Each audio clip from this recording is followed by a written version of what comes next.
Hey guys, I just wanted to make a quick video about a muzzleloader that I bought at a gun show here this summer. Hope you enjoy it. So what we're looking at here is a Green River Rifle Works 54 caliber, and it's typical of what the mountain men would have been using. It's not a flintlock. Be cool if it was. It's a cap lock. It's got a rust barrel, a rust finished barrel I should say. Pretty long barrel, very heavy. All of the furnishings on it are iron.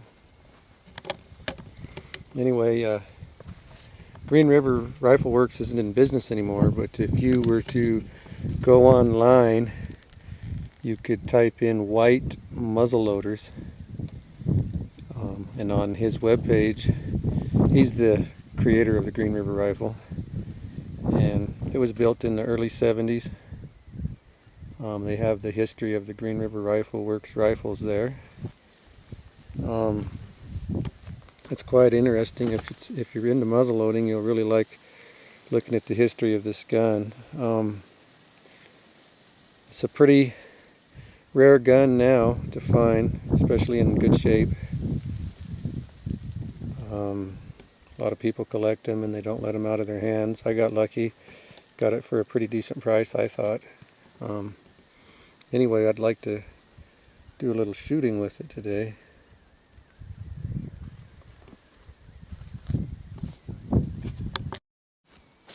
So I'm back again here. Like I say, I got the Green River Rifle Works 54 caliber cap lock rifle. This is typical of what Jim Bridger, Joe Meeks, some of the other mountain men would have been shooting later on. Obviously it's not a flintlock, but it's a good hard-hitting 54 caliber rifle. First thing I'm going to have to do is put a cap on there, and I'm going to want to make sure that I want to run a cap through it before I load it and shoot it. That way the primer hole is clear. So that's the first thing I'll be doing today.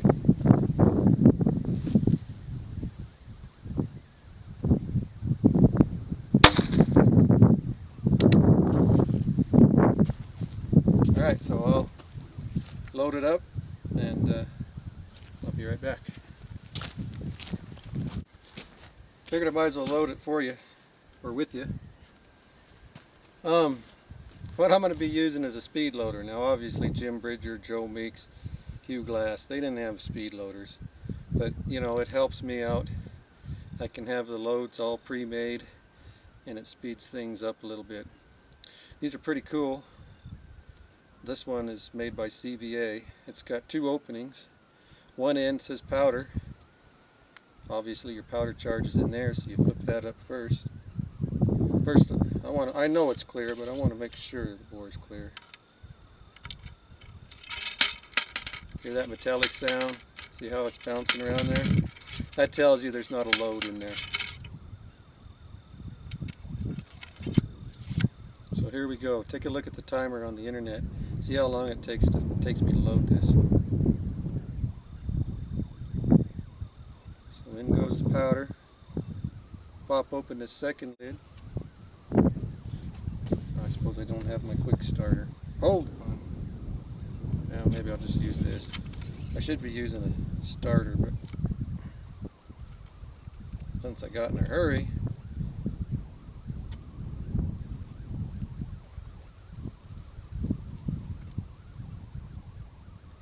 alright. I could have swore I grabbed that. I'm gonna have to grab a quick starter. Hold on just a sec. Sorry guys.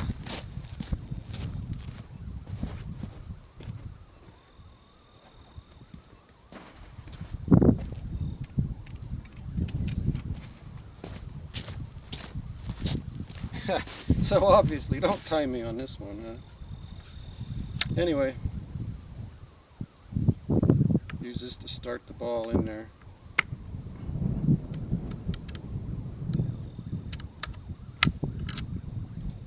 Then I can use my ramrod. I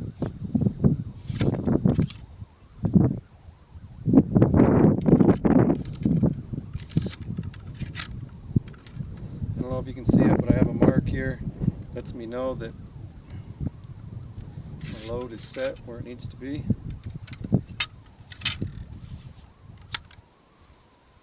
So now it's basically ready to shoot. All I need is the cap, the primer. This uses a number 11s, and I'm using Remingtons, which seem to be pretty good. I don't know if you can see it with my camera. It's not the greatest camera, but I got some foam blocks there. I haven't sighted this rifle in. I've only shot it twice, messing around, but I'm going to see if I can get all the way for the two that are above each other, below each other there.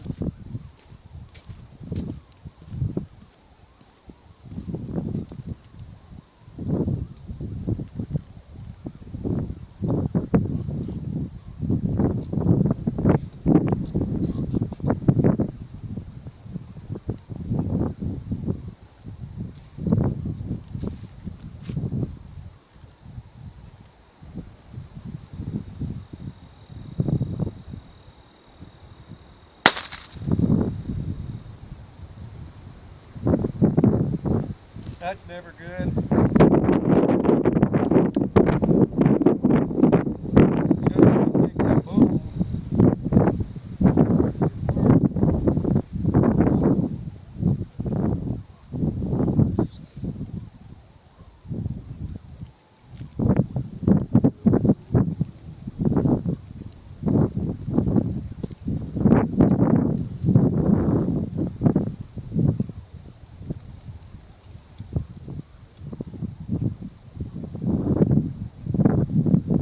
Obviously I want to keep the bore of the rifle pointed in a safe direction.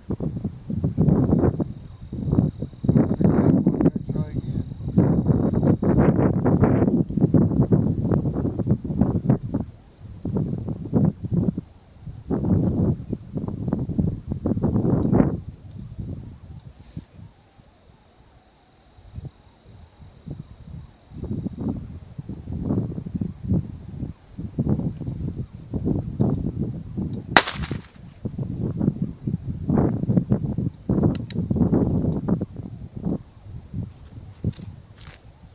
Alright, so we're having some technical difficulties. Imagine how tough those mountain men were. If that was a deer or an elk, I'd have missed my lunch, right? If it was some enemies, I'd be toast. Anyway, I'm going to make sure, I'm going to put my ramrod in again, make sure my load hasn't moved outwards because I don't want an air pocket in there. And we'll try it again. I may have to take the nipple off and put a little primer or a little powder inside there to get it to go.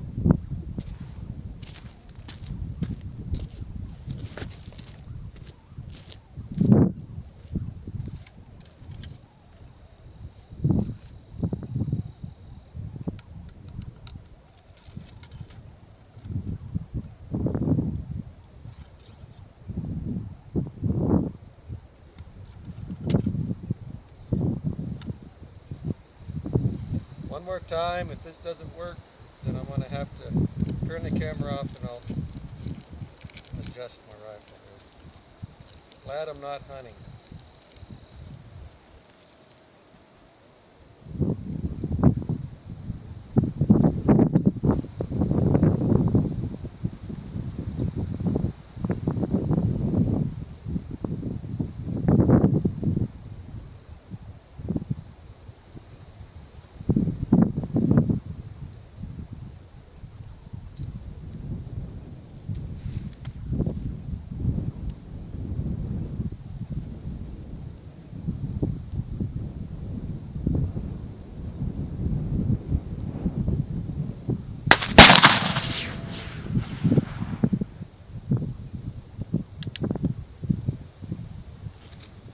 Well, that was good.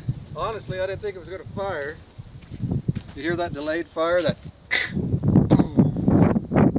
then I think I hit the left. The cap originally went off. I thought, well, it's not going to fire. So I started to take my eyes up and missed it altogether.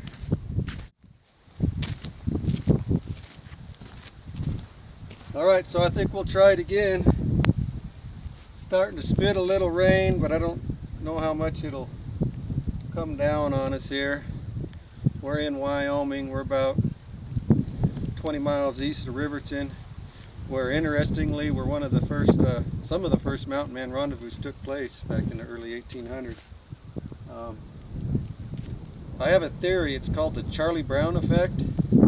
Basically what that means is anytime I head out to do something like this, it'll rain. We could be in a prolonged drought, but when I come out, it'll rain. So anyway, that's the Charlie Brown effect. Farmers and ranchers, they might love me. Ranchers might know if they're going to do hay right now. So here we go, speed loader.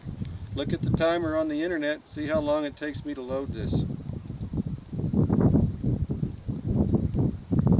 Okay, powder first.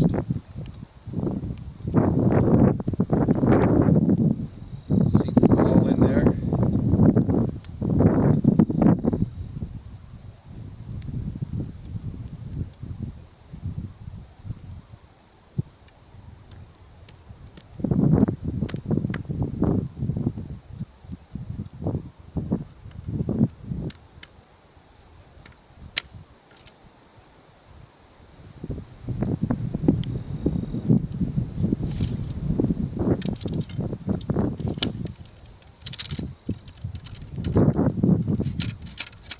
That down, look at your mark, make sure that it's seated all the way. You don't want any air pocket in there. It could destroy your rifle, maybe even destroy you.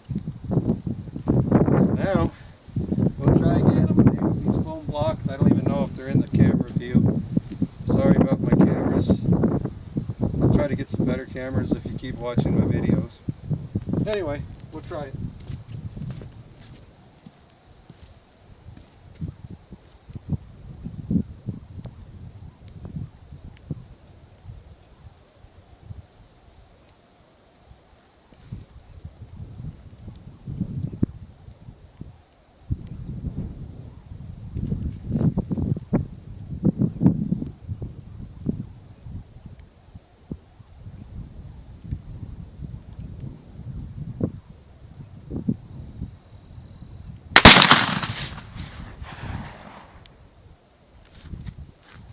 I didn't hit.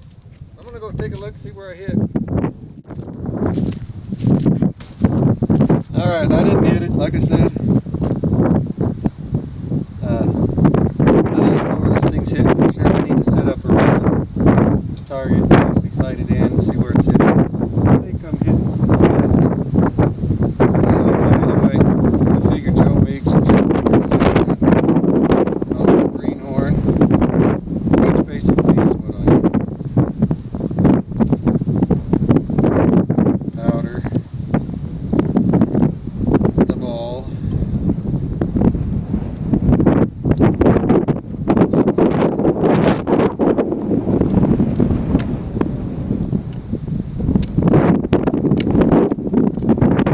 Honestly, I feel like the bow and arrow is probably a superior weapon in a lot of respects. The time it takes me to load one of these, I could probably shoot 7-8 arrows.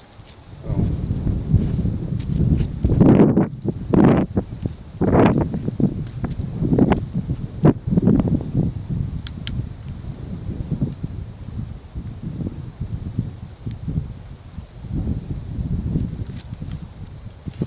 I hope I'm not getting distracted. Big time.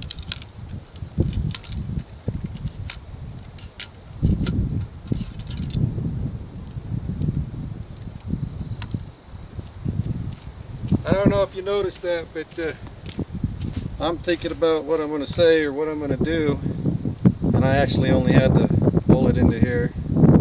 I didn't seat it. That's kind of boneheaded of me. You always want to be safe. You always want to take your time and think about what you're doing.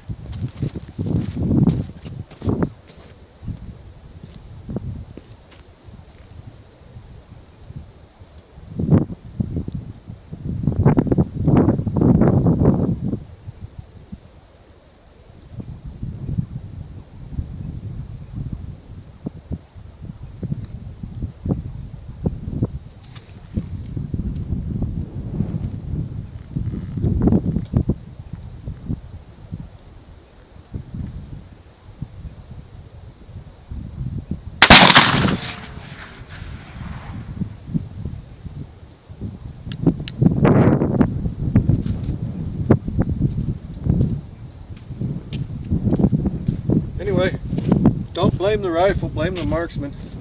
I'll try another one and I'll use some shooting sticks. I've seen some styrofoam fly. Does that mean I hit it? Or does it mean I hit one of the ones I wasn't aiming at?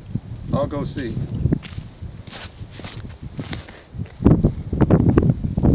Yeah, maybe I'll bring it along. Let's go see how bad we did, or I did.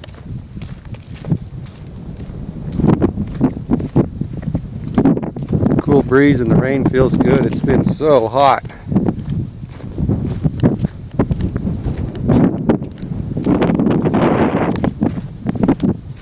Oh, I hit it.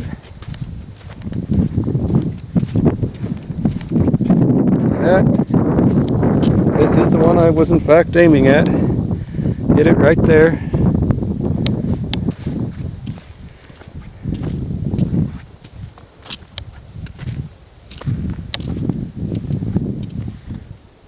Saw some styrofoam flying around, but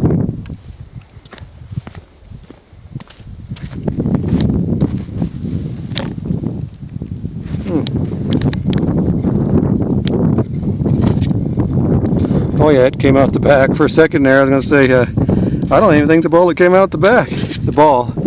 Look at there where it cut through the stick. I don't know if you can see that. Cut through the stick right there.